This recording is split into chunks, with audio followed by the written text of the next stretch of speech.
রাস্তায় পড়ে থাকা টাকা উঠালে কি গুনাহ হবে এবং এই টাকা কাকে দিতে হবে? ভাই, রাস্তায় যদি কোনো কুড়িয়ে পড়া জিনিস পাওয়া যায়, আপনি 10টা টাকা পাইলেন, 5টা টাকা পাইলেন, একটা কয়েন পাইলেন বা কোনো কিছু পাইলেন, এটা যদি উঠানো হয় তাহলে কি করতে হয়? আমাদের দেশে অনেকে বলেন যে রাস্তা থেকে কোনো কিছু কুড়ানো, হারানো কোনো জিনিস যদি আপনি উঠান, কারোর হারানো, কারোর পড়ে গেছে, আপনি উঠাইছেন, তাহলে যেটা উঠাইছেন ওটা ডবল দিতে হবে। এরকম একটা মাসালা আপনারা শুনছেন না শুনেন নাই? এই মাসালাটা কেউ একজন বানাইছে যাতে করে কেউ ভয়ে আর কারোর টাকা পয়সা না তোলে। নেক উদ্দেশ্যে কিছু জাল হাদিস তৈরি হয়েছে, তার মধ্যে এটা একটা। অথচ কোরআন হাদিসে কোথাও কথা বলা হয় নাই। আপনি এক কাঠি আগ বাড়িয়ে কেন এরকম নিজের মন গড়া মাসআলা বলবেন? এটা জায়েজ নাই, গুনাহের কথা। এ ধরনের কথা বলা যাবে না। যদি রাস্তায় কোনো কিছু পড়ে থাকে দেখেন আপনি, জিনিসটা যদি খুব তুচ্ছ হয়, সামান্য হয়, ধরেন কথার কথা 2 টাকার কয়েন, এটা যার হারাইছে সে আর এটা খুঁজতেও যাবে না, আপনি জানেন খুব সামান্য জিনিস, তাহলে সেটা আপনি নিজে গরিব হলে গরিব খেলেন বা কোনো গরিবকে আপনি দান করে দিলেন। আপনি নিজে গরিব হলে আপনি নিজে খেয়ে ফেলতে পারেন বা কোনো গরিবকে দান করে দিতে পারেন। আর যদি জিনিসটা দামি হয়, ধরেন আপনি 1000 টাকা পাইছেন, 2000 টাকা পাইছেন, মূল্যবান কিছু পাইছেন, যেটার মালিক এটাকে খুঁজে বেড়াবে আপনি জানেন, তাহলে সেক্ষেত্রে এটা নেওয়ার পর আপনার দায়িত্ব হলো চতুর্পাশে ভালো করে ঘোষণা দেওয়া, ভাই এই জায়গা আমি কিছু টাকা পাইছি, কার হয় নিয়ে যাবেন। দীর্ঘদিন আপনাকে ঘোষণা দিয়ে যেতে হবে, যেতে হবে, যেতে হবে। কোনোভাবেই মালিক আর পাওয়া যাচ্ছে না, কোনো হদিস নাই, কোনো আলামত নাই, কোনো কিচ্ছুতেই পাচ্ছেন না, আর আশাও নাই। এতদিন হয়ে গেছে, অনেক দিন হয়ে গেছে, বহুত খোঁজাখুঁজি করছেন, তারপরেও পান নাই। তাহলে এবার কি করবেন? এই টাকা কোনো গরিব, কোনো অভাবী, যাকাতের হকদার মানুষকে দিয়ে দিবেন।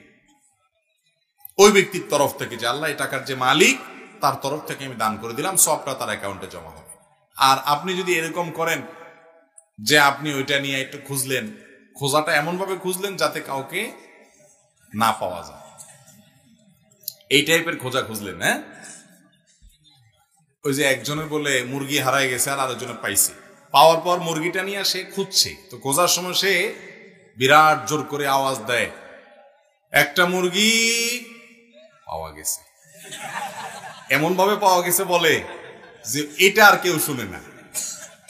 সবাই মনে করে কি জানি কি একটা মুরগি বেচা হবে না কি, পরেরটা আর মানুষ শুনে না। তো এইভাবে সারাদিন ডাকি ডাকি আসে, পরে আসি বলে, হুজুর আপনার কথা অনুযায়ী আমি আজকে বহুত চিৎকার দিয়ে দিয়ে ডাকছি, কোনো মালিক টালিক পাই নাই, এখন আমি গরিব মানুষ, আমি খাইতে পারি কিনা। এরকম মাসালা ঘুরে যদি খান তাহলে কিন্তু জায়েজ হবে না।